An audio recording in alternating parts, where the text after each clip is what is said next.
Jesus, em pé como vocês estão, abra a Bíblia de vocês no último livro da Bíblia Sagrada, livro de Apocalipse, capítulo de número 19.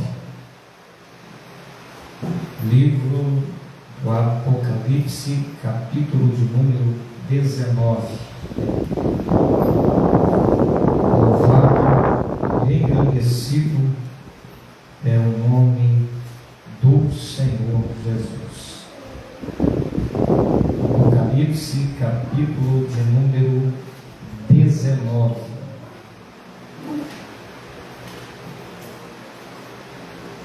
Louvado seja o nome do Senhor. Apocalipse, capítulo de número 19, versículo de número 7 e versículo de número 8. Apocalipse 19, versículo 7 e versículo 8. Diz assim: regozijemo-nos e alegremo-nos e demos-lhe glória, porque vindas são as bodas do Cordeiro, e já a sua esposa se aprontou. Porque vindas são as bodas do 1, 2, 3, porque vindas são as bodas do Cordeiro, e a sua esposa já se aprontou. Pode tomar os seus assentos.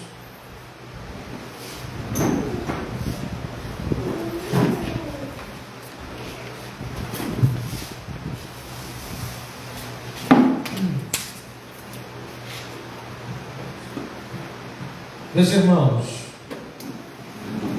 nessa noite nós vamos meditar um pouco neste texto bíblico e principalmente nessa temática que é as bodas do Cordeiro e a expressão a sua esposa já se aprontou. O livro do Apocalipse, o próprio nome Apocalipse é um nome grego. Nós sabemos que o Novo Testamento por inteiro, desde o seu primeiro livro, que é Mateus, até o último, que é Apocalipse, foi escrito totalmente em língua grega.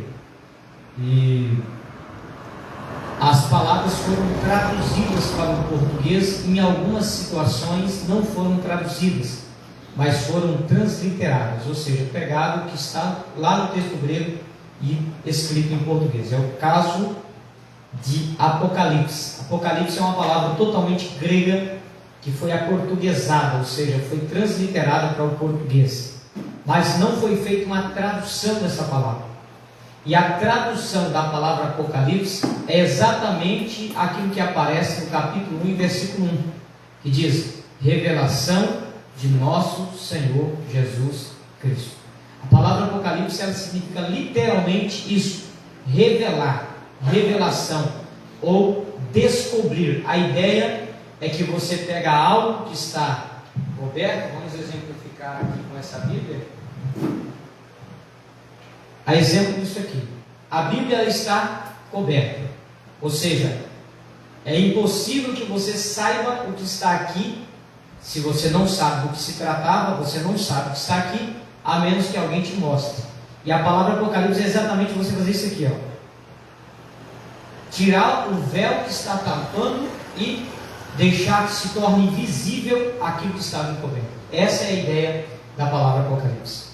Então, o livro de Apocalipse, ele é esse descobrir, esse descortinar, esse tornar-se visível e claro aquilo que outrora estava oculto.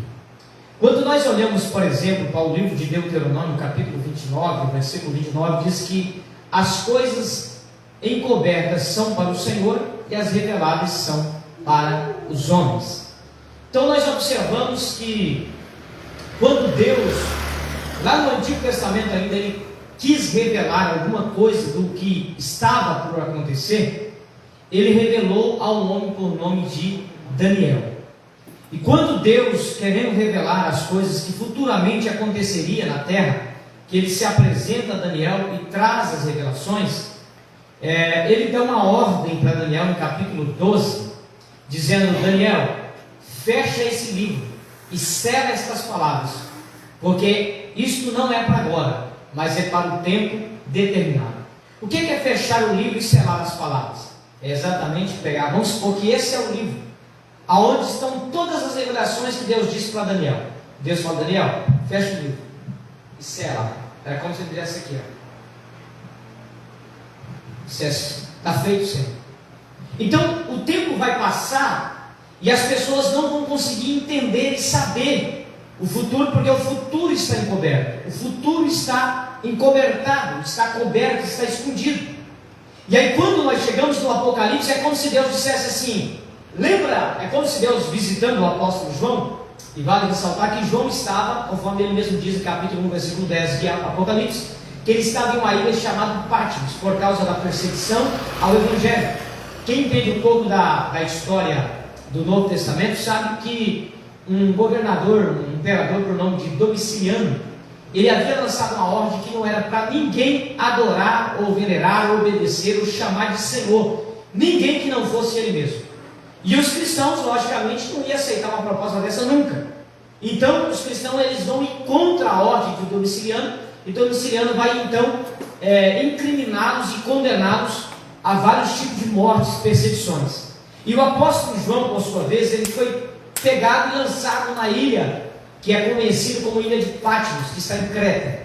A Ilha de Patmos era um pequeno espaço, uma pequena porção de terra cercada por águas, aonde muitas feras perigosas residiam ali. E geralmente, quando um criminoso era de alto nível de criminalidade, então eles pegavam esse criminoso e lançavam ele numa ilha, como era o caso da Ilha de Patmos, para que as feras o devorassem, e ele fosse totalmente destruído e se acabasse ele. E o apóstolo João foi lançado na Ilha de Patmos exatamente com essa ideia, de que as feras o devorassem, o destruíssem e ele acabasse. Só que algo totalmente inimaginável acontece quando João está na Ilha de Patmos. Porque diz o texto de Apocalipse capítulo 1, versículo 10, e eu, João, que também sou vosso irmão, companheiro da aflição, da tribulação, estava em uma ilha chamada Patmos por causa da perseguição do Evangelho e assim sucessivamente. Mas ele diz que quando ele estava lá, no dia do Senhor, ele vai dizer, ele olhou e viu.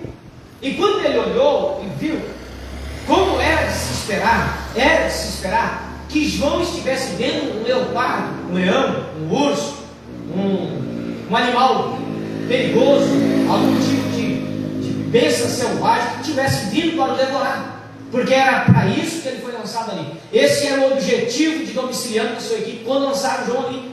Mas quando ele está ali e ele olha, ao invés dele ver uma besta fera que o veio para devorar, em vez de ele ver um leão ou algo dessa semelhança, ele diz: eu olhei e vi. E quando eu olhei e vi, eu ouvi uma voz. E quando eu ouvi a voz, que eu vi o esplendor, eu caí como que morto. E ele pôs sobre mim, aquele que estava ali à sua destra, e disse: não temas, eu sou o primeiro e o último, aquele que estava morto e ressuscitou, o alfa, o ômega, o princípio e o fim, o que vive para sempre. Amém. E quando João olha, diz ele que ele viu que o seu rosto resplandecia como o sol ao meio-dia. Ele viu seus cabelos eram brancos como a lã, seus pés como um latão reluzente, como que tirado de uma fornalha de fogo. Da sua boca saía uma espada de 2 gumes que saía da sua boca, e ele viu o esplendor da glória, e ele contemplou a glória do Filho de Deus que estava naquele lugar. Então veja que aquele era o momento aonde, na perspectiva humana, João ia morrer. Na perspectiva humana, o que João iria ver ali era uma fera para o devorar. Mas é nesse momento que ele diz: eu vi o próprio Cristo glorificado na ilha de Patmos.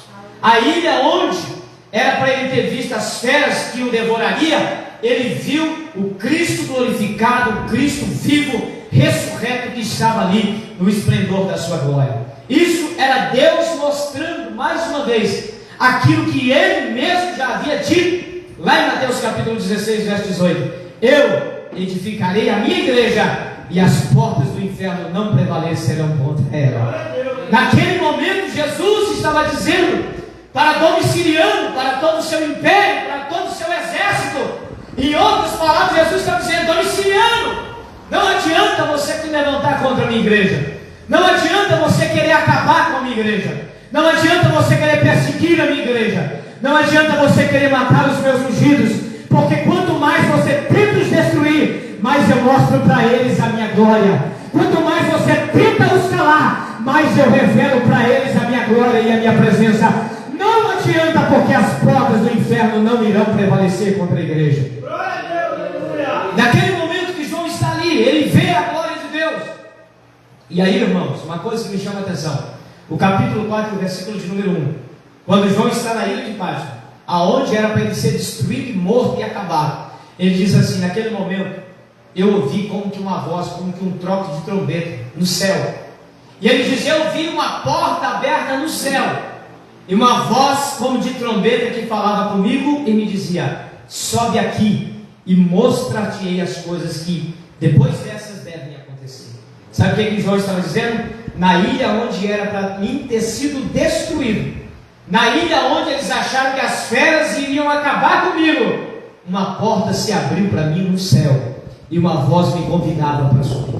Sabe o que João estava dizendo? Aonde pensaram que era o meu fim, era ali que Deus tinha uma porta no céu aberta para mim. Isso aqui, irmão, tipifica a igreja. João aqui está claramente tipificando a igreja de Deus aqui na terra, porque João era o último representante do reino de Cristo e da equipe de Cristo que ainda restava.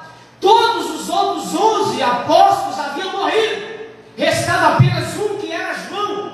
Ele era o último representante legal do reino de Cristo na terra.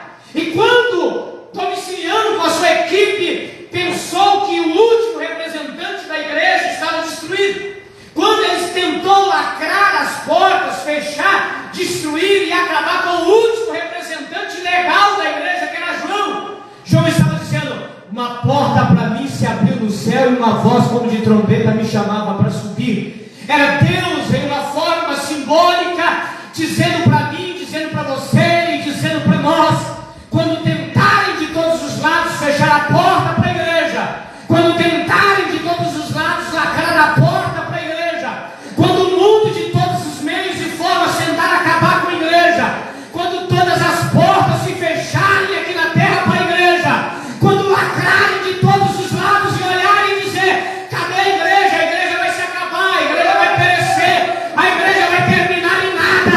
Deus está dizendo: uma porta vai se abrir no céu, e uma voz da eternidade vai bradar dizendo: sobe para cá, porque aqui tem lugar para vocês.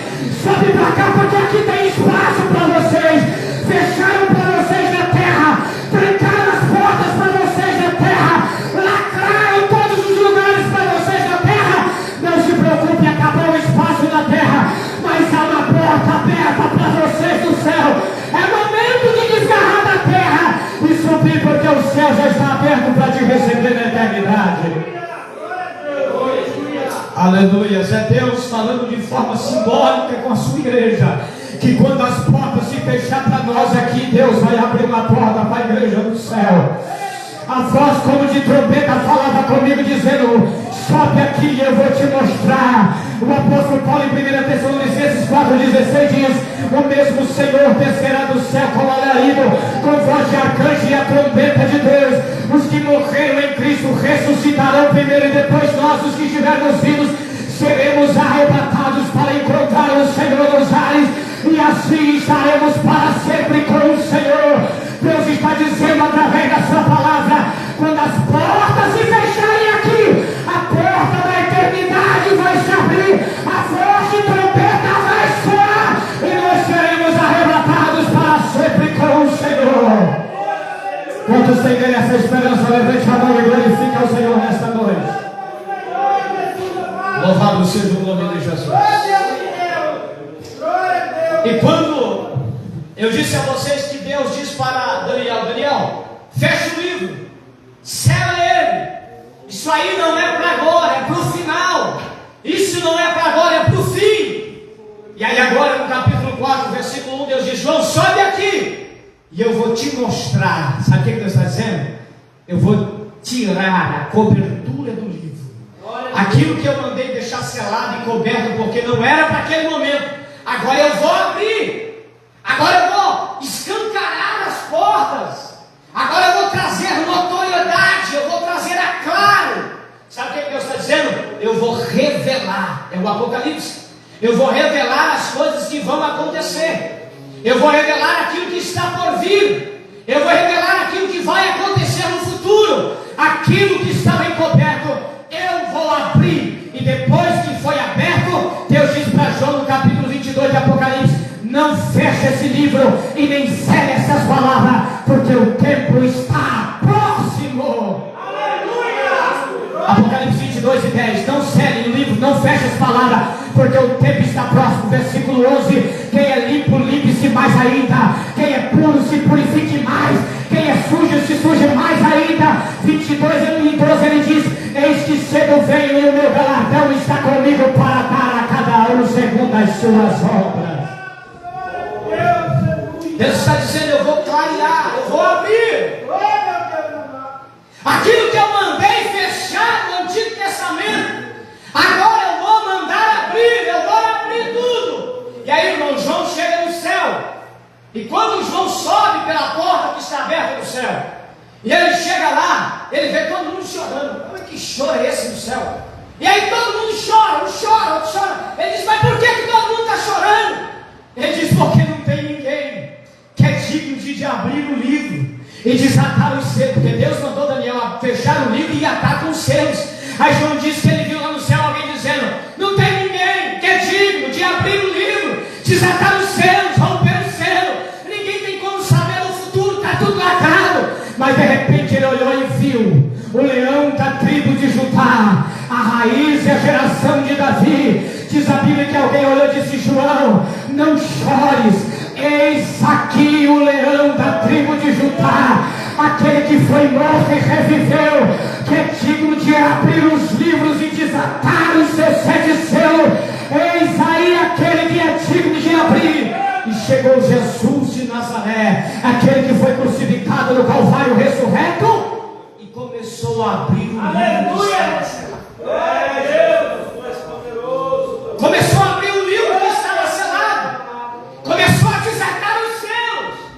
E à medida que os selos vão sendo desatados, João começa a ver as catástrofes que iriam acontecer na terra. Se você avaliar a sua Bíblia, capítulo 6 de Apocalipse, até o capítulo de número 18, do capítulo 6 ao capítulo 18, você verá desastres jamais pensadas e imaginadas que João vai descrever ali. Catástrofes no céu, na terra, nas estrelas, na lua, no sol, nas águas, nas matas, nas plantações, nos animais. Sangue, derramamento de sangue até os freios dos cavalos, morte, horrores, guerras, tribulações, a besta que sai da terra, a besta que sai do mar. A besta que sai do mar é o anticristo. A besta que sai da terra é o falso profeta que vai enganar o povo nos últimos dias, disse Jesus em Mateus capítulo 24, versículo 24, que eles farão tão grandes sinais e maravilhas que, se possível for, enganaria até os próprios escolhidos. Em Mateus 24, verso 22 está escrito que se aqueles dias não fossem abreviados, nenhuma carne iria se salvar, porque Jesus disse que haverá uma aflição tal qual nunca houve desde o princípio do mundo, e nem jamais haverá outra semelhante. Aflição tal qual é difícil de escrever. Apocalipse capítulo 9, verso 6 diz que em meio a toda a aflição que vai acontecer no deliar da história, no fim dos tempos, os homens buscarão a morte, não a acharão. Os homens desejarão morrer e a morte fugirão deles. Terrores, horrores, tudo que é tipo de atrocidade, João vê que vai acontecer sobre a terra. 7 selos, os 6 selos são abertos, os cavalos são soltados sobre a terra. As taças, as 7 taças da ira de Deus são derramadas.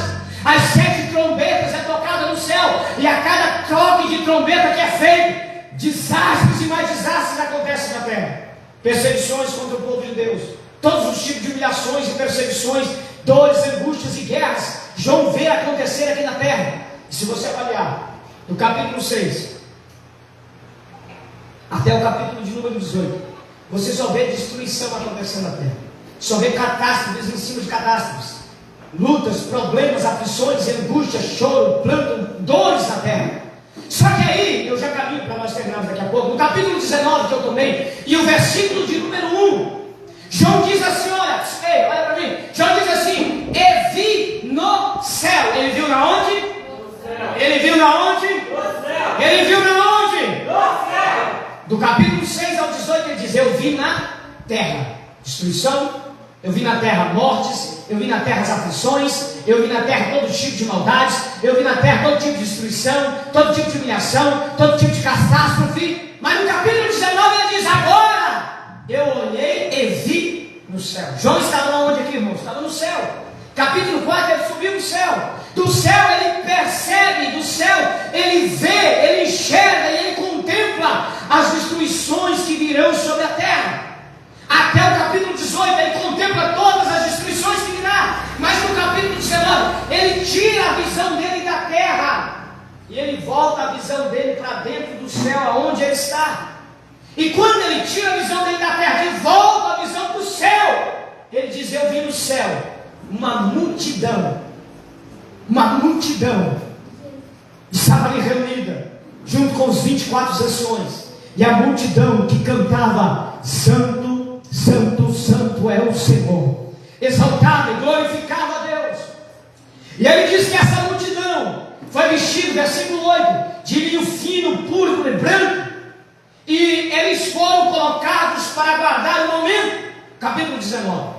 Só que o versículo 7 que eu tomei, João está olhando no céu, e essa multidão está reunida no céu. A multidão está reunida na onde? No céu. Está reunida no céu. E quando João olha, a multidão está reunida no céu, aí ele escuta uma voz dizendo, bem-vindo às bodas do Cordeiro.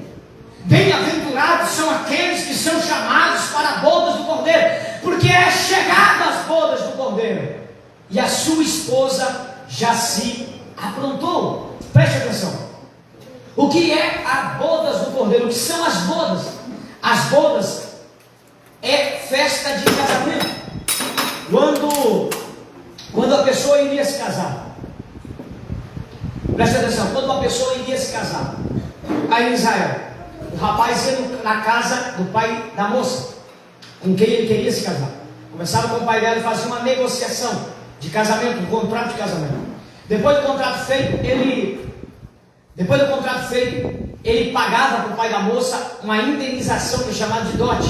Pagava aquele valor para ele e partia para a casa do seu pai para preparar o lugar aonde ele moraria com a sua noiva. Ficaria lá em torno de um ano, quem sabe até o máximo uns 2 anos.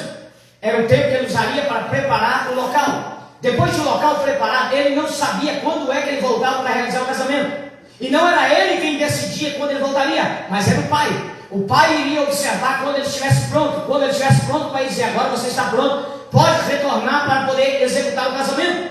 Então ele voltava para a casa da moça, acompanhado dos seus acompanhantes, os rapazes que acompanhavam, seria como as damas hoje, mas do lado masculino. E vale ressaltar que no Oriente, a estrela da noite no casamento não é a noiva, como é aqui no Oriente, no Ocidente. Mas lá no Oriente, o rapaz, ele é o esperado e não a moça, como é aqui. Então ele vinha com os seus acompanhantes, e quando estava chegando perto da casa da noiva, ele mandava os acompanhantes ir na frente avisar. Lembram da parábola das 10 virgens de Mateus 25, de 1 a 13? Exatamente aquilo. O noivo está vindo e alguém chega primeiro na frente e diz, aí vem o noivo, sai-lhes ao encontro. Exatamente isso. O noivo está vindo, os acompanhantes vão na frente e avisa, aí vem o noivo, se prepare para a gente ir. Então a noiva que já está pronta, com as lamparinas já preparadas por causa da escuridão, geralmente ele vinha à noite, então eles pegavam e saíam, e iam junto com o rapaz para a casa do seu pai, aonde ele havia preparado o lugar de casamento. Ali acontecia as bodas, em torno de 7 dias, ou poderia durar até 14 dias de festa. Era isso que eram as bodas, era essa festa de casamento. Eles entravam, chegavam no local preparado onde seria a festa, entrava e fechava as portas, e ali acontecia a festa de portas fechadas. Preste atenção.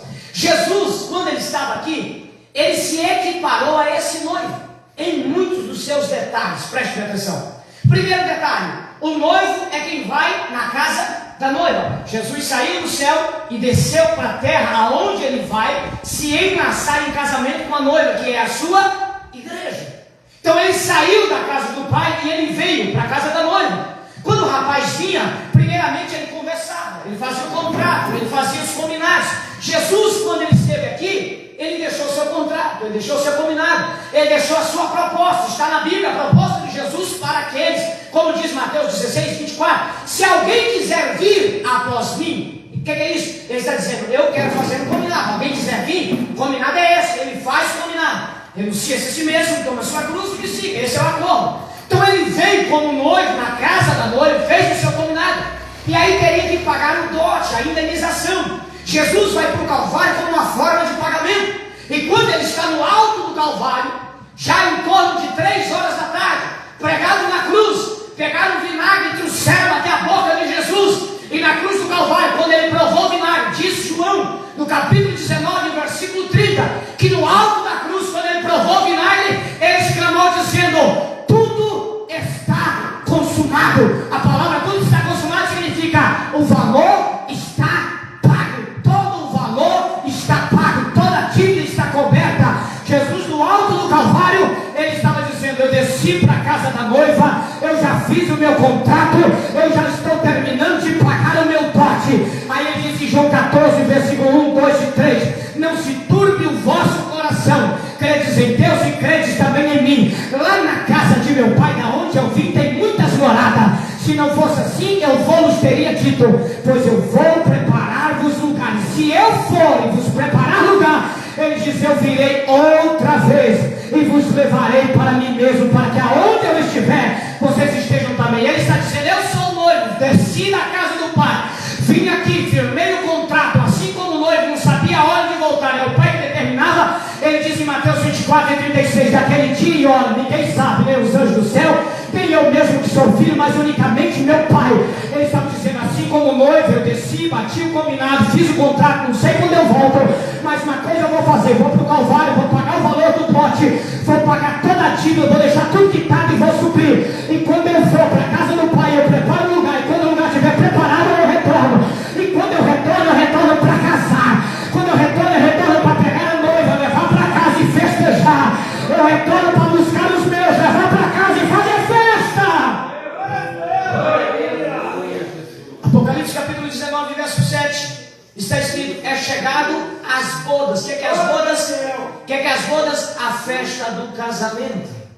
Mateus 25, verso 10 está escrito: enquanto as outras virgens desprudentes, as virgens loucas, foram comprar azeite, as que estavam, chegou o noivo, as que estavam preparadas, entrou com ele para as bodas e fechou-se as portas. Esse é o momento das bodas. É quando o noivo recolhe a sua noiva e entra para a casa do pai, entra para onde foi preparado o lugar, e as portas se fecham, porque ali dentro vai acontecer as bodas, a festa.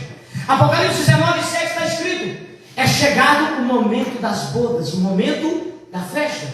É o momento que Cristo vai casar com a sua igreja. É o momento onde vai ocorrer o casamento. Será uma grande festa.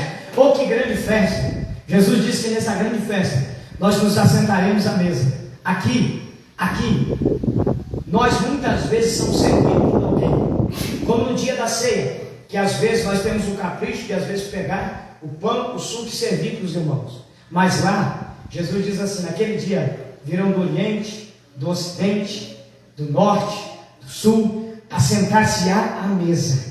E está escrito bem assim, que o próprio Cristo é quem vai servir os que estiver sentado na mesa. No momento da festa, é o próprio Cristo quem vai nos servir naquele dia. E aí, irmãos, o versículo que eu tomei diz: é chegado o momento da festa, das bodas, do casamento.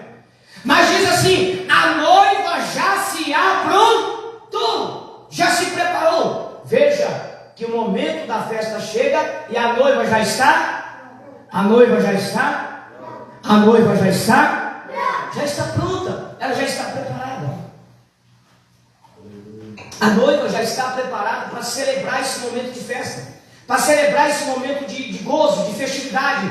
E aí, irmãos, aqui que eu quero já caminhar para nós terminarmos, falando nesta noite sobre as bodas do Cordeiro. As bodas do Cordeiro será o momento em que a igreja encontrará Cristo nos céus. A bodas do Cordeiro é quando a igreja entrar para dentro dos céus. Como diz Hebreus 13, 14, nós não temos aqui uma cidade permanente, mas aguardamos uma futura, qual não é feito por mão de homens, mas é eterna nos céus. Quando nós entrarmos lá, Quando nós chegarmos lá, que as portas se fecharem, ali vai acontecer a bodas do Cordeiro. Ali vai acontecer um momento de festa, o casamento, a festa de casamento da igreja em Cristo.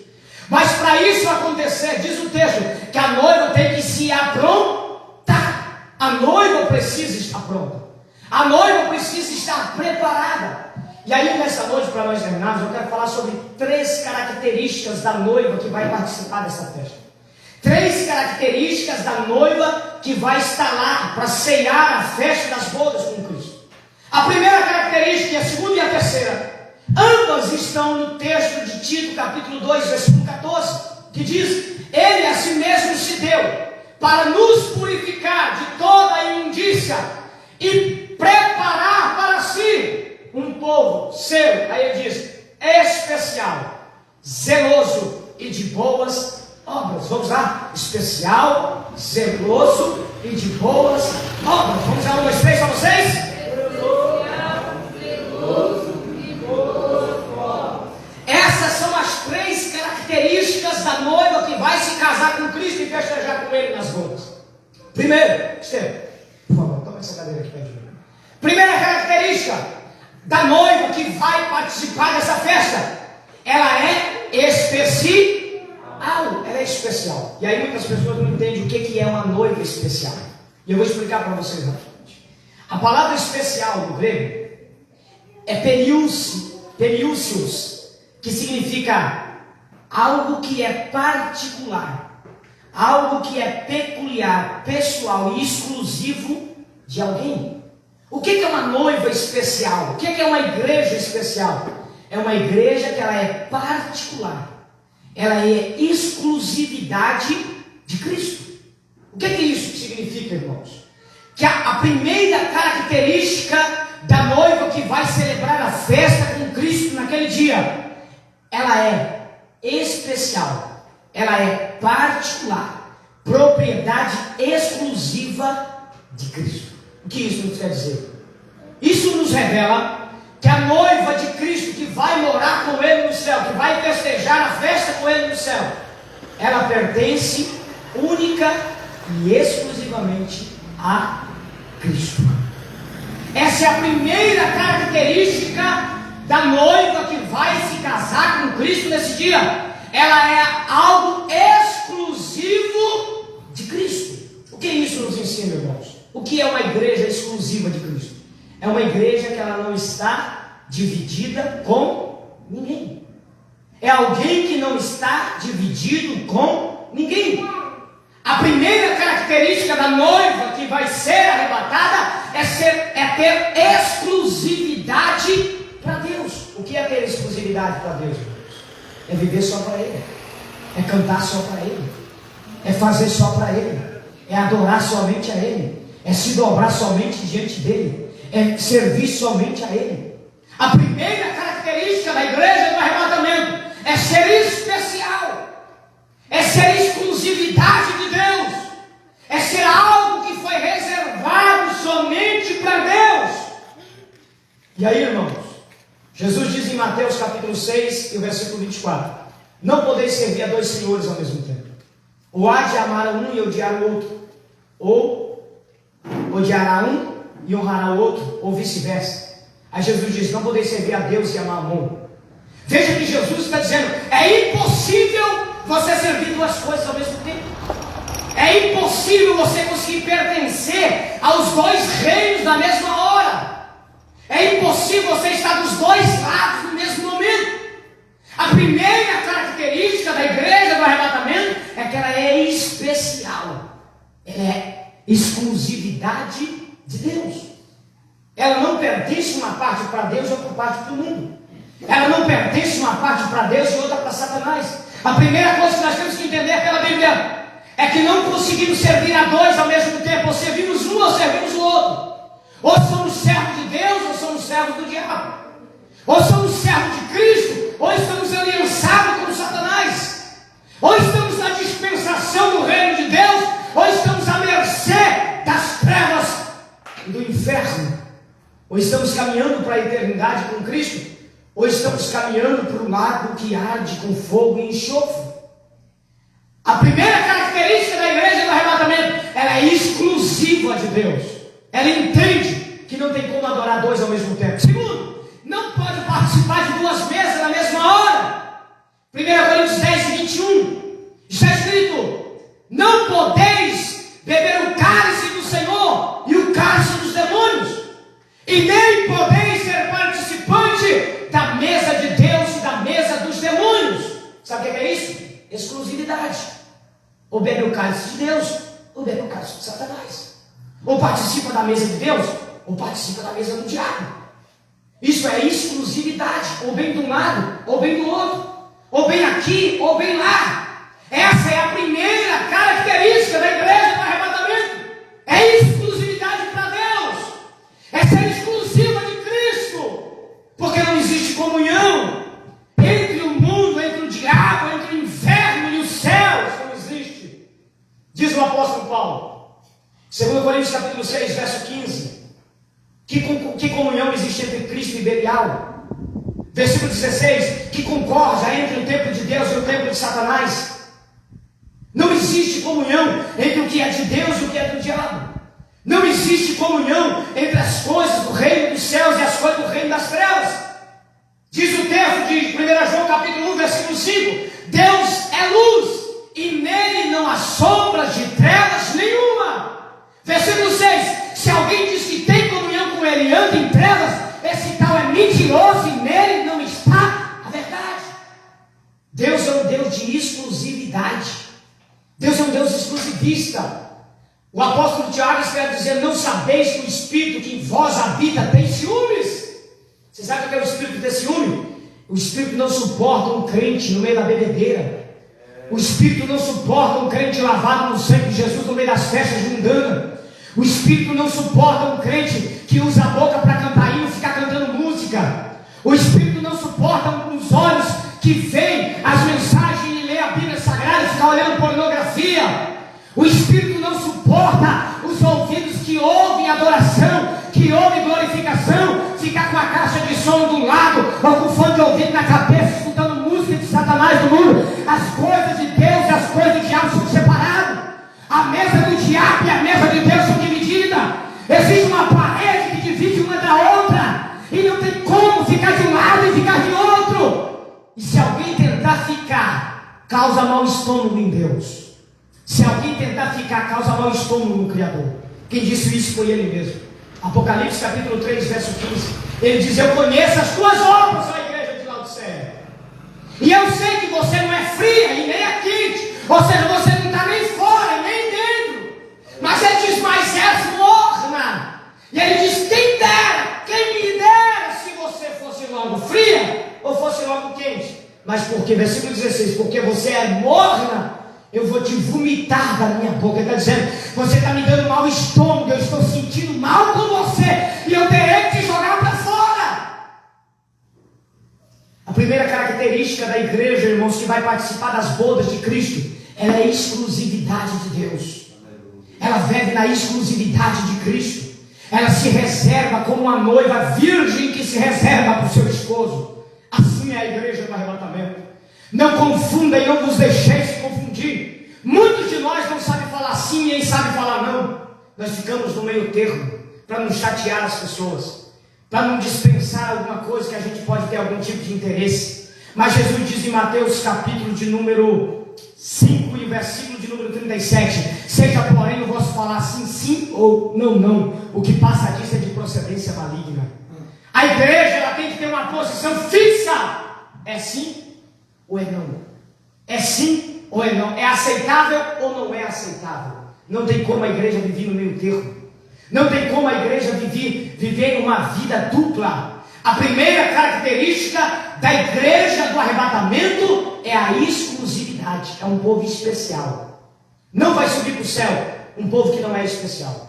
Não vai subir no arrebatamento uma igreja que não é exclusivista, mas uma igreja que é amiga do mundo. Como diz Tiago no capítulo 4, verso 4: não sabeis que a amizade do mundo constitui-se inimizade contra Deus?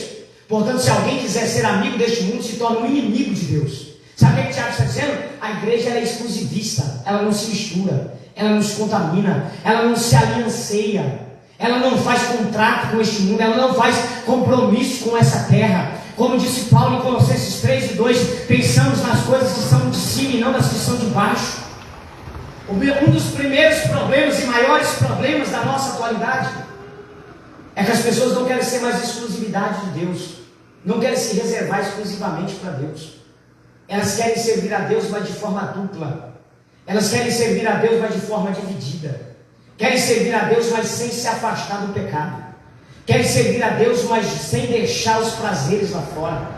Como disse Faraó para Moisés, quando Moisés foi tirar o povo do Egito, em Êxodo capítulo 10, vai, mas não vai muito longe não. Vai, mas deixa as suas ovelhas. Vai, mas deixa os seus filhos. Moisés diz em Êxodo capítulo 10, verso 26, nenhuma unha nossa vai ficar aqui no Egito. Sabe o que Moisés está dizendo? O nosso Deus é exclusivista. Não vai ficar nada aqui. Não vai ficar filho, não vai ficar gado, não vai ficar terra, não vai ficar nenhuma unha nossa vai ficar aqui. Nós vamos sair daqui por completo, por inteiro, e vamos embora desse lugar. A igreja, irmãos, a primeira característica da igreja do arrebatamento, ela é exclusivista. Ela é exclusividade de Deus. Ela tem que ser exclusividade de Deus. Ela tem que largar o mundo para viver para Deus. Ela tem que largar os prazeres para viver para Deus. Se não for assim, ela não conseguirá fazer o que tem que ser feito. Ela não conseguirá agradar o Senhor. Como diz 2 Timóteo 2, verso 4, se não for de memória, aquele que se alista para a batalha não se embaraça com as coisas dessa vida a fim de agradar aquele que o alistou. E quantos de nós que estão se embaraçando? Se embaraçando nas redes sociais, se embaraçando nas músicas mundanas, se embaraçando nas pornografias desse mundo, se embaraçando nos comportamentos mundanos, nas festas mundanas, nas bebedeiras mundanas, nas amizades mundanas, em tudo que não presta lá fora. E aí deixamos de ser uma exclusividade de Deus. Aí dividimos o nosso tempo entre Deus e o mundo, entre Deus e os prazeres, entre Deus e os nossos desejos da carne. Dividimos o nosso tempo, dividimos a nossa adoração, dividimos o nosso ser. E aí o texto diz, não, aqueles que ele comprou para si, a primeira característica deles é um povo especial, é exclusivo, é exclusividade de Deus. Chegou o grande dia das bodas do Cordeiro, mas diz o texto, a sua noiva se aprontou. Aí eu pergunto para vocês, se agora, nesse momento, a mesma voz ecoar dizendo, chegou o grande dia das bodas do Cordeiro, eu pergunto, a noiva já se aprontou? A noiva está sendo exclusividade de Deus? Está havendo uma exclusividade por parte dos cristãos? Os cristãos estão se exclusivizando, deixando para fora tudo que não presta. Como leu o Diego aqui no Salmo 101, verso 3, não colocarei coisas más diante dos meus olhos. Será que estamos vivendo essa exclusividade para Deus? Será que estamos nos reservando para o nosso Deus? Ou será que as nossas vestes estão manchadas? Ou será que nós estamos contaminados com o pecado? Ou será que nós estamos manchados pelo mundanismo? Segunda característica da igreja do arrebatamento, um povo seu especial. Segundo, zeloso. Zeloso. A expressão zeloso no grego é deselos, que significa aquele que está profundamente comprometido com alguém e por isso toma os devidos cuidados. Por isso é zeloso do seu compromisso. Sabe o que é isso? A segunda característica da igreja do arrebatamento, ela está profundamente comprometida com Cristo. Ela está profundamente comprometida com Cristo. O que é uma pessoa profundamente comprometida com Cristo, irmãos? É quando você faz um compromisso que você sabe, esse compromisso eu não posso quebrar por nada. Eu vou tomar cuidado, eu vou anotar, eu vou escrever no papel, vou colocar no meu despertador do telefone, vou fazer o que eu puser, eu não posso esquecer. Esse compromisso é muito sério. É algo que eu não posso faltar por nada. Isso é ser zeloso. É você estar profundamente comprometido com a causa e você tomar os devidos cuidados para não perder. A segunda característica da igreja do arrebatamento, ela é zelosa. Ela está profundamente comprometida com Cristo. Ela está profundamente, seriamente se comprometida com Cristo. Ou seja, ela não se deixa levar por nada. Ela não olha para lado nenhum. Ela não se despercebe com nada. Ela não fica de um lado para o outro. Mas ela está sempre firme, sempre buscando, sempre preparada, como as 5 virgens prudentes que, além de trazer suas lamparinas com acesa, trazia azeite de reserva na botija. Isso é ser zeloso. É estar sempre constante, como diz 1 Coríntios 15:58, sede firmes e constantes constantes e sempre abundantes na obra do Senhor. O que é ser firmes e constantes e sempre abundantes? É você nunca deixar secar a botija do azeite. É você estar cuidando para não deixar faltar. Há um exemplo disso em Lucas capítulo 2, verso 36 e 37. Uma mulher profetiza por nome de Ana, da família de Fanuel, da tribo de Azer. Diz o texto que havia 7 anos que ela era viúva de 7 anos desde o seu casamento, e era viúva de 84 anos, mas diz o versículo 37 que não se afastava do templo dia e noite, orando e jejuando e buscando a presença de Deus. Isso é uma pessoa zelosa, é uma pessoa que não se descuida, é uma pessoa que não se deixa levar, é uma pessoa que não se afasta dos seus compromissos, é uma pessoa que orava, ora e vai continuar orando, jejuava, jejua e vai continuar jejuando, congregava, congrega e vai continuar congregando, buscava a Deus, está buscando, vai continuar buscando, ceava, ceia, vai continuar ceando. É a pessoa que ela está zelosa, ela não troca a comunhão dela por nada. Ela não abre mão da comunhão dela por nada. As propostas vêm, os laços vêm, as investidas vêm, oferece tudo para ela, oferece coisas boas, coisa bonita, coisa agradável. Ela faz conforme o hino 26 da harpa. Passarinhos, belas flores querem me encantar, mas são voos terrestres. Eu contemplo o meu lar. Ele está dizendo: eu estou zeloso pela minha salvação, eu não vou perder de vista a minha salvação, eu não abro mão do céu por nada, eu não abro mão da minha salvação por nada. Dê o que der, venha o que vier, aconteça o que acontecer, eu vou me guardar para o meu Senhor, eu vou me reservar para o meu Rei, eu quero me casar com Cristo naquele dia. A segunda característica da igreja do arrebatamento é ser zelosa. Deus chega para a igreja de Éfeso, no capítulo 2 de Apocalipse, no versículo 4, e diz: eu tenho contra ti que deixaste o teu primeiro amor. Deus estava dizendo: você não é mais zelosa, você deixou o primeiro amor, o primeiro sentimento, o primeiro zelo, os primeiros cuidados. Mas ele diz no versículo 5: arrepende-te e volte enquanto há tempo. Deus está dizendo para nós nessa noite: a igreja do arrebatamento é uma igreja zelosa, é uma igreja que não anda descuidado, é uma igreja que não anda relaxada, é uma igreja que não anda despercebida, mas ela está firmada na rocha que é Cristo Jesus. A segunda característica da igreja do arrebatamento: ela é zelosa, ela é cuidadosa. Você sabe o que é uma pessoa cuidadosa? Você sabe o que é uma pessoa cuidadosa? Você já viu um funcionário novo na empresa que ele está cuidando para não perder o emprego? Ele faz de tudo, ele fica atento 24 horas, ele faz até o que não é do setor dele, mas ele faz, porque ele não quer ser mandado embora. Isso é o zelo, irmão. A igreja tem que ser zelosa. Hoje a gente vê um deszelo, um desmancelo por parte dos cristãos.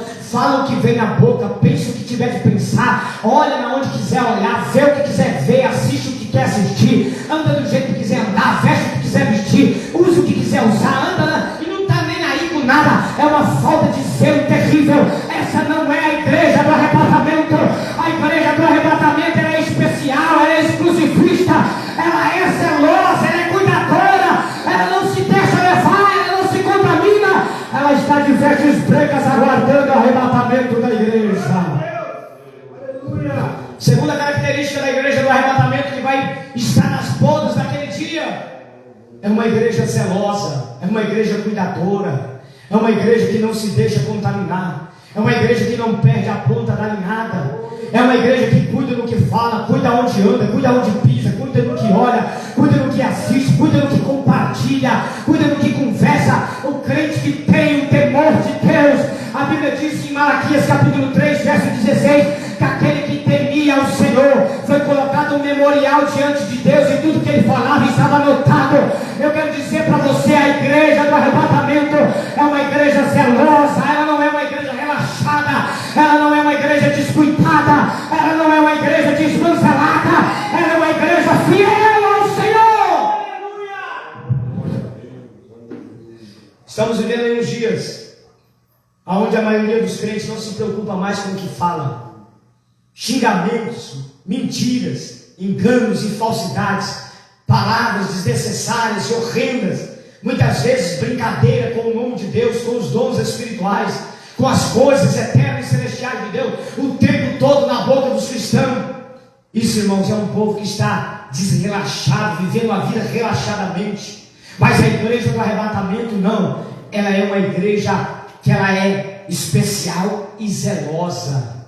Terceiro lugar, para terminar, ela tem boas obras. E aí muita gente diz, Eliseu, mas a salvação não é pela fé? Sim, senhor. A salvação diz Efésios 2:8, pela graça sois salvos mediante a fé, isso não vem de vós, é dom de Deus. Versículo 9, não vem das obras, para que ninguém se glorie. Mas nós não podemos esquecer que aqueles que verdadeiramente têm essa fé genuína no Senhor, ele caminha nas obras que agradam os olhos de Cristo. Como diz Paulo em 1 Coríntios capítulo 6, verso 20, foste comprado com um preço caro, glorificai a Deus no vosso corpo. Sabe o que é glorificar a Deus no vosso corpo? É aquilo que diz João, no Evangelho de Mateus capítulo 3, raça de víbora, quem vos ensinou a fugir da ira vindoura, produzir frutos dignos de arrependimento. O que é produzir fruto? É produzir obras. As obras do cristão é que classifica que tipo de crente que ele é. Jesus diz em Mateus 7, verso 16, pelos seus frutos o conhecereis. Verso 18, porque a árvore má não pode dar bons frutos, e nem a árvore boa dá frutos más. Sabe o que Jesus está dizendo? É os frutos, é a prova do tipo de árvore que você é. Os frutos é as obras. A obra que você tem mostra quem de fato você é. Se você tem boas obras, é sinal que você é um verdadeiro servo de Deus. Se você tem más obras, é um sinal que você não é um crente verdadeiro, que você não teme a Deus de verdade, que você não anda em compromisso de verdade. E para quem diz que Deus não liga para a obra, olha para minha gravata que eu estou terminando. Para quem diz que Deus não liga com a obra, Deus mandou João escrever para 7 igrejas que estão lá. Quantas igrejas? Quantas igrejas? 7 igrejas. Para as 7 igrejas que Deus mandou escrever, a primeira coisa que Deus falou com eles, diretamente com eles, é: conheça as suas obras. É a primeira coisa. Apocalipse 2, em versículo 2, Deus diz para a igreja de Éfeso: eu conheço as suas obras. Apocalipse 2, em versículo 9, Deus diz para a igreja de Esmirna: eu conheço as suas obras. Apocalipse 2, versículo 13, Deus diz para a igreja de Pérgamo: eu conheço as suas obras. Apocalipse 2, verso 19, Deus diz para a igreja de Tiatira: eu conheço as suas obras. Apocalipse 3, versículo 1, Deus diz para a igreja de Sardes: eu conheço as tuas obras. Apocalipse 3, verso 8, Deus diz para a igreja de Filadélfia: eu conheço as tuas obras. E Apocalipse 3, verso 15, ele diz para a igreja de Laodiceia: eu conheço as tuas obras. 7 igrejas, para as 7 ele falou a mesma coisa: eu conheço as tuas obras. Sabe o que Deus está dizendo? Eu estou de olho no que você faz. Eu estou olhando os seus passos. Eu estou contemplando o que você faz. E aí, quando ele vai escrever para a igreja de Tiatira, ele vai um pouquinho mais a fundo. No capítulo 2, verso 18, ele diz assim: assim diz aquele que tem os olhos como chama de fogo e que está olhando para todos os lados. Sabe o que ele está dizendo? Eu conheço e estou olhando, e os meus olhos é como chama de fogo, está contemplando os mínimos detalhes das obras de vocês. A terceira característica da igreja do arrebatamento: ela é uma igreja de boas obras. É uma igreja que ela não vive fazendo qualquer coisa. Até porque João vai dizer, 1 João capítulo 3, verso 10, está escrito assim: e assim será manifesto os filhos de Deus e os filhos do diabo. Aí ele diz: porque aquele que não pratica a justiça e não ama seu irmão não é de Deus.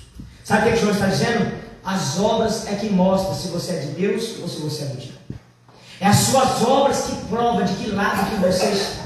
É por isso que a igreja do arrebatamento, ela é exclusivista, ela é especial, ela é zelosa, ela é cuidadosa.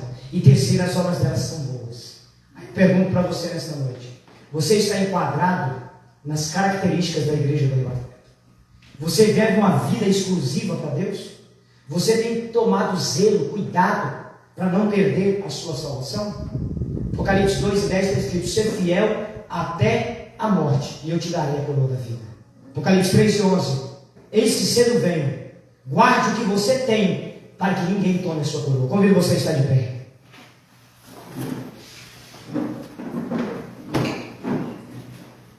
Meus irmãos, o texto é claro em dizer: chegou o grande dia das bodas, chegou o momento, e a noiva já se Você sabe o que é a noiva se aprontar? Ela está enquadrado nas características da igreja. A noiva se preparar, a sua noiva se preparou, a noiva está preparada. Ela se tornar exclusivista para Deus, ela se tornar zelosa com a sua salvação e as suas obras serem boas obras. Se você está enquadrado nessas três características, você nesta noite pode dizer: ora vem, Senhor Jesus, que eu estou te esperando. Se você se encontra enquadrado nessas três características, hoje ainda, você pode olhar para o céu e dizer: ora vem, Senhor Jesus, eu estou te aguardando, eu estou te esperando. Mas se você não se enquadra, eu quero dizer uma coisa para você nessa noite: o tempo de se preparar está acabando. O noivo já está perto de entrar para dentro e fechar-se as portas. E diz o versículo 11 de Mateus capítulo 25, que as virgens loucas chegam depois da porta fechada e dizendo isso aqui, ó: abre-nos a porta, Senhor. Ele só gritou com a porta fechada de dentro para fora, dizendo: apartai de mim, que eu não vos conheço. Nessa noite eu quero dizer para você, irmão, para você, irmã, para você que me ouve aqui, para você que ouve pela transmissão ao vivo essa noite: como está a sua vida para o arrebatamento da igreja?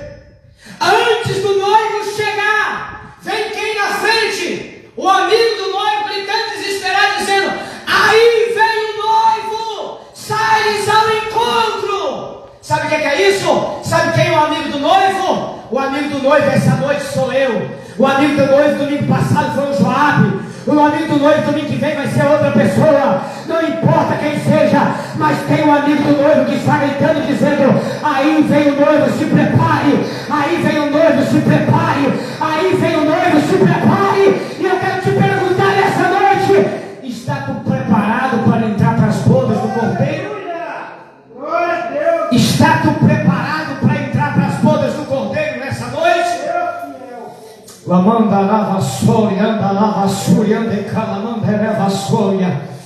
Nessa noite eu vim aqui na condição de amigo do noivo para dizer para você, irmão, para dizer para você, irmão, para dizer para você que acompanha pela internet: aí vem o noivo, é hora de sairmos ao seu encontro. Mas diz o texto: é chegada as bodas e a noiva já se preparou. Quando chegar as bodas, não é hora de se preparar, é hora de estar preparado. A hora de preparar é agora. Mas quando Jesus se manifestar, Ele não vai esperar ninguém se preparar, não. Ele não vai dar tempo para você encontrar azeite, não. Ele não vai dar tempo de você ir em busca de quem vende azeite, não. Ele simplesmente vai trancar a porta e quem estava despreparado vai ficar de fora. Eu quero te dizer nessa noite, meu irmão: você está preparado para subir ou está entre aqueles que vão ficar? Você está entre aquela noiva que está preparada para as bodas ou entre aqueles que estão despreparados para ficar? De que lado você está nessa noite, meu irmão e minha irmã? De que lado você se encontra nessa noite? Qual é o lado espiritual que você está vivendo? Você é uma exclusividade para Deus ou você é aquele que deve dividir entre Deus e o mundo? Você é uma exclusividade para Deus ou é aquele que aqui dentro canta hino e lá fora canta música? Aqui dentro escuta hino e lá fora canta música? Aqui dentro compartilha hino e lá fora compartilha música? Aqui dentro compartilha coisas boas e lá fora compartilha mentira? Aqui dentro fala de Deus e lá fora fala de piada? Aqui dentro fala de Deus e lá fora fala besteira? Dá quantos crentes besteirentos que da boca dele só sai porcaria? Só fala de sexualidade ilícita, só propaga coisa ruim. Nessa noite eu quero te dizer: seja purificado pela palavra do Evangelho. Não vai entrar no céu quem não tiver preparado. Hebreus capítulo 12, 14 está escrito: seguir a paz e a santificação, sem a qual ninguém verá o Senhor. Só vai subir aqueles que estiverem preparados. A boda está preparada, a boda está pronta, mas só vai participar da festa a noiva que se preparou. Só vai participar da festa aqueles que estiverem com as suas vestes limpas. A Bíblia diz em Apocalipse 22, verso 14: bem-aventurado aqueles que lavaram as suas vestiduras no sangue do Cordeiro, pois terão direito à árvore da vida e entrarão na cidade santa pelas portas. Só vai entrar aqueles que estiverem purificados pelo sangue de Cristo, limpo deste mundo, lavado, redimido e transformado pela mensagem do Evangelho. E não adianta, irmãos, querer inverter o Evangelho, não adianta. Não adianta querer facilitar o Evangelho, não adianta. Não adianta querer modificar o Evangelho, não adianta. A Bíblia diz em Mateus 7, verso 13 e 14: porfiai por entrar pela porta estreita, porque eu vos digo que larga é a porta, espaçoso é o caminho que conduz à perdição, e são muitos que entram por ela, mas apertado é o caminho e estreita é a porta que conduz à salvação, e são poucos que acertam com ela. Não adianta querer mudar o Evangelho é um só, é verdadeiro, é puro, é limpo, e aquele que não tiver em dia, aquele que não tiver com a vida no altar, aquele que não tiver compromissado com Cristo de verdade, não vai entrar no céu de glória, mas vai ficar do lado de fora, passando vergonha, porque o Evangelho de Cristo é claro, nítido e verdadeiro. Glória a Deus. Eu quero orar com vocês essa noite para nós terminarmos. Mas eu pergunto, como está a sua vida diante de Deus essa noite? As igrejas hoje não querem falar mais disso. Os pregadores hoje não querem falar mais disso. Isso constrange, isso chateia, isso mexe com a ferida. Não tem problema. É melhor nós passarmos por uma tristeza aqui, sendo contraditado pela Bíblia Sagrada, sendo imprensado contra a parede pela palavra de Deus, mas termos uma vida limpa e transformada para morar no céu, do que ficarmos aqui para passar vergonha naquele dia, do que ficarmos aqui naquele dia para ser envergonhado com Satanás. Deus não quer uma igreja para ficar aqui, Deus quer uma igreja para ir morar no céu, uma igreja para ser arrebatada. A igreja de Cristo não é para ficar aqui. A Bíblia diz em 1 Coríntios 15, 19: se esperarmos em Deus só nessa vida, somos os mais miseráveis de todos os homens. A nossa esperança não é aqui, o nosso lugar não é aqui, a nossa casa não é aqui, o nosso lugar é no céu de glória. O céu de glória nos espera. Eu convido você a fechar os teus olhos nesse momento e nós vamos orar. Eu convido você a fechar os teus olhos nesse momento e nós vamos orar. E eu quero que você nessa noite coloque o teu pensamento no céu de glória. E se há alguma coisa em você que te atrapalha diante de Deus, e se há alguma coisa em você que te impede da salvação, e se há alguma coisa em você que ainda constrange a tua consciência, a tua alma, se existe alguma coisa em você que ainda está pendente e você precisa consertar, o tempo de consertar é hoje, é agora. Jesus está voltando para arrebatar a sua igreja. Jesus está voltando para arrebatar a sua igreja, e muitos serão pegos desapercebidos, e muitos serão pegos de surpresa, mas bem-aventurado aqueles que estiverem preparados, bem-aventurado aqueles que estiverem com veste limpa, bem-aventurado aqueles que estiverem prontos, as noivas que estiverem prontas. Feche os teus olhos, vamos orar agora. E você que sente que tem alguma coisa te impedindo a sua entrada no céu, eu quero que nesse momento você peça para Deus te purificar, peça para Deus te lavar agora. Peça ao Senhor para te purificar. A Bíblia diz em 1 João capítulo 1, versículo 9, que se confessarmos os nossos pecados, Ele é fiel e justo para nos purificar. Então peça a Deus para te purificar agora. Se existe algo em você que está pesando a tua consciência, que impede a tua salvação, que te coloca em dúvida, peça perdão para Deus agora. Se você tem vivido uma vida dupla, peça para Deus te purificar e fala para Deus que você quer ser diferente nessa noite. Se tem algo em você que você não consegue largar, se existe uma prática mundana que você não consegue se libertar, diga a Deus: tem misericórdia da minha alma, me liberta nessa noite, me purifica nessa noite. Deus vai quebrar um laço, Deus vai quebrar a corrente, Deus vai purificar. Levante a tua mão ao céu e vamos orar para Deus fazer uma obra aqui essa noite. Levante a tua mão e ore comigo agora. Senhor Jesus, pelo poder da tua palavra pregada nessa noite, eu quero pedir ao Senhor que visite este lugar agora com glória, que visite este lugar agora com poder, que visite este lugar agora com unção. Meu Deus, aonde tiver uma pessoa nessa noite que tem algo impedindo ela, que tem algo impedindo ele, meu Deus, agora vai quebrando isso agora, vai fazendo uma obra de libertação agora. Meu Deus, vai criando transformando essa vida agora. Se tem alguém que não tem conseguido viver exclusivamente para ti, e tem vivido uma vida dupla, Senhor, e tem vivido uma vida de parcialidade, meu Deus,